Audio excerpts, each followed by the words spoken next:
this time, we're going to kindly ask that you please turn your attention to the screens for the announcement of the Visionary Award winner. I somehow had faith that good things will happen after first semester. SS Wright is being sold. I said I should buy it. To say it. Ladies and gentlemen, please welcome to the stage the Indo-US Chambers 2024 Visionary Award honoree, Rahul Shukla. Ladies and gentlemen, when I was writing this speech, by the way, it is 10 minutes long. When I was writing this speech, my smart and beautiful wife, Meena, gave me some useful tips. She said, Rahul, do not try to be intellectual or funny, just be yourself. Thank you, honey, for that wonderful advice. One time, I want to start with lighter tone. Meena told me, Rahul, you are so handsome, you are so logical, and you are so intelligent. I said, Meena, sweetheart, I wish I can say the same things about you. She said, Rahul, honey, you can if you lie like me. I stand before you tonight deeply humble and profoundly grateful for this wonderful honor. I thank Ruchi Atal, the entire board of directors, to Dev and Anita and the entire executive committee. My life has been like a romantic novel, but that is not a testament to me, but to this land of opportunity. Because what happened to me can only happen in America.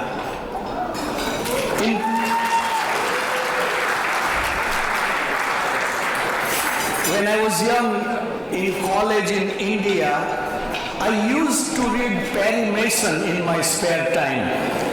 Now I was in Ahmedabad. So my friends were so impressed that I was reading English books for fun. In those days, we thought if you speak English very fast, then you are speaking fluent English. So once I arrived in the USA and went to see my foreign student advisor, Mrs. Murphy, I was ready to impress her with my fluent English. So she said, tell me about yourself. So I said, my name is Rahul Shukla, I'm from Vadwan, I went to LD Engineering School. So she stops me with a hand gesture and asks me very slowly, do you speak English? Oh my God, I thought that is what I was doing. It took me 1 year to learn how to speak slowly. It took me 10 more years before I could think in English. Now, do you know how do you know when you are thinking in English? If once in a while, if you speak in English in your dream, then you know you are thinking in English. Back to my early years, during my graduate studies, I did many part-time jobs. I worked as a chauffeur, as a security guard, as a waiter. But then when I was doing my PhD, I had to quit PhD and take a full-time factory job because engineering jobs were hard to come by. So I went to the first company and applied for a factory job. Halfway through the interview, I told them I have a master's degree in engineering. And the guy says, interview is over, you are overqualified, get out. So when I went home, I told my roommate, I said, this is what happened. So my roommate said, you dumbass. He said, tell them you are a high school graduate. I said, no, I can't do that. That is a lie. So he said, are you a high school graduate? I said, yes. He said, then where is the lie? So So I was desperate. So for my next interview, on the application form at SSY for a factory job that paid $2.48, for the question, are you a high school graduate? I said yes, and then I forgot to fill out rest of the questions. I was hired. I was the lowest paid worker out of 135 employees. But my principle was, whatever boss would ask me to do, I would do it with a smiling face.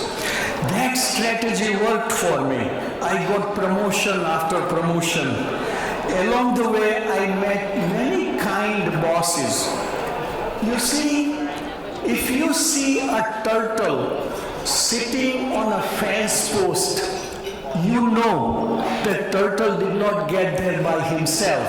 Somebody must have lifted him and put him on that fence post. I too, throughout my life, met many kind people who lifted me up and put me on the fence post.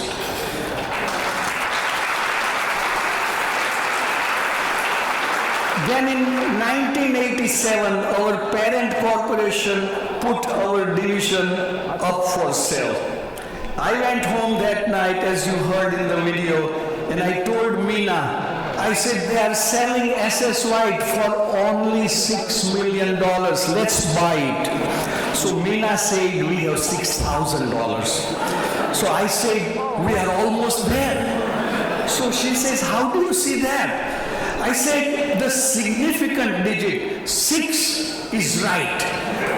Do we want to walk away from this great opportunity just because we do not have a few stupid zeros? So at work, I called my friends and I said, let's buy this company. So my friend Tom looks at me like I have gone totally nuts. He says, why would they sell it to us? So I went philosophical on Tom. I said, Tom, why do beautiful women marry ugly men? So he said, I don't know, but you are right because your wife married you. I said, Tom, it takes courage. So I wrote a letter to the headquarters and I said, I want to buy SSY. Boy, was it so stupid, but it was also so courageous. Then I started going bank after bank asking for a loan for $6 million. It took me 9 months, but what do you know? Mid-Atlantic Bank gave me $6 million. And thus, someone who was a penniless factory worker in 1973 became the CEO of the same company in 1988. And that, ladies and gentlemen, can only happen in America. But then I had to learn to think like a businessman rather than an engineer. As an engineer, I always wanted to be right. But as a businessman, I should want to be right no more than 6 out of 10 times. Otherwise, I would not be taking enough risks and playing it too safe. I gradually learned that making mistakes is not bad. Not learning from your mistakes is bad. After buying SSY, I filled it with brilliant people. The hell with experience. I just went after highly educated and logical people who had interesting hobbies. I knew that you can do magical things with power of logic. Here I'll give you one example. This is a story about young Albert Einstein. He was in 4th grade. The teacher on a particular day wanted to give busy work to students. So she said, boys and girls, can you write numbers from 1 to 100 and then add all of them up, 1 plus 2 plus 3 plus 4 all the way to 100. Young Einstein wrote all the numbers on the paper, and then in 1 minute he got up and said, "Teacher, the answer is 5050. So the teacher said, "That is impossible. How could you add all these numbers in less than a minute?" So Einstein said, "I took one number from the top, which was 1, and one number from the bottom, which was 100. So together they were 101. Then I took next number from the top, which was 2, and the next number from bottom, which was 99, and the pair added to 101. And the next one was 3 and 98, which added to 101. So Einstein said, "I realized there are 50 pairs of 101, and 50 times 101 is 5050. So, yeah, go ahead, applaud. So that is the kind of magic our logical employees were performing. When I hire people, I look for 3 things: logical mind, respect for ethics, and sense of humor. We can teach everything else, but these 3 things we cannot teach. We then went after the aerospace business. Today, 95% of all the aeroplanes in the world have at least one product by SS White. A few years later, I said we should be in the medical field. We knew nothing about making medical parts, but why can't we learn? We purchased a small medical division.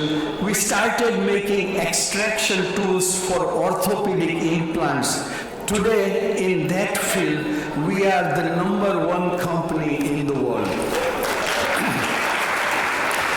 In 2003, we realized that our automotive business was under attack from a Chinese manufacturer. My colleagues were scared.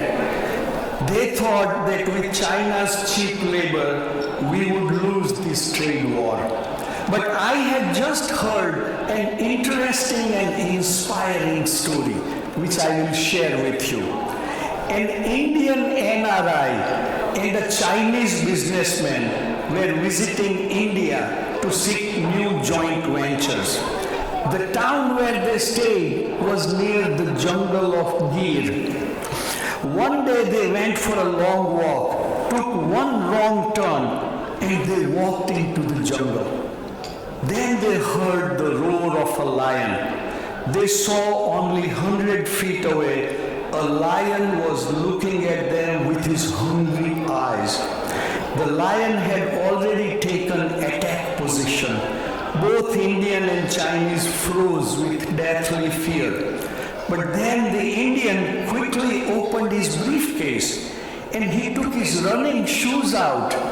And he started changing his shoes and started putting running shoes on.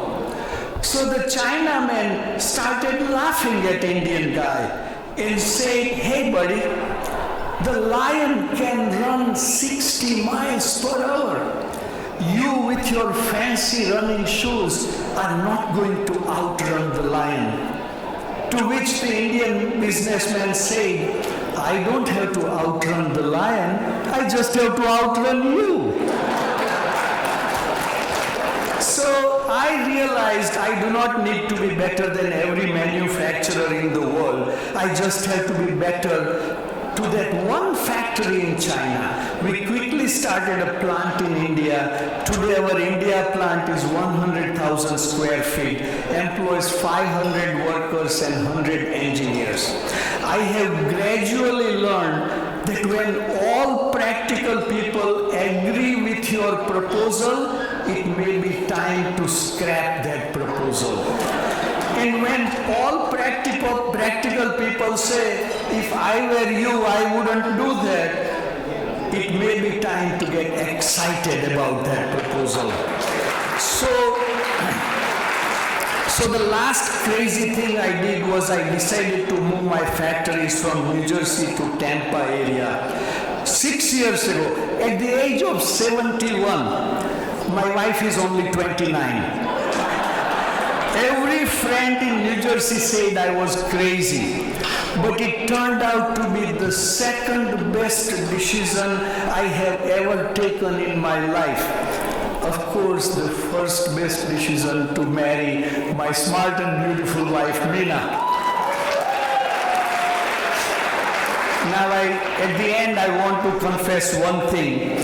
When we were making all those decisions, I did not feel so smart.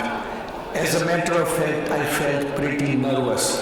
But life has taught me how to be nervous and excited at the same time.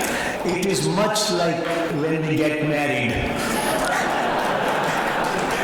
When we moved from New Jersey to here, many of you made us very welcome. Some of them are sitting at our 2 tables, some others in this room. I thank you all from the bottom of my heart. And on that note, I thank the Indo-US Chamber for this award and the opportunity to speak to all of you tonight. Good night, and I wish all of you the very best.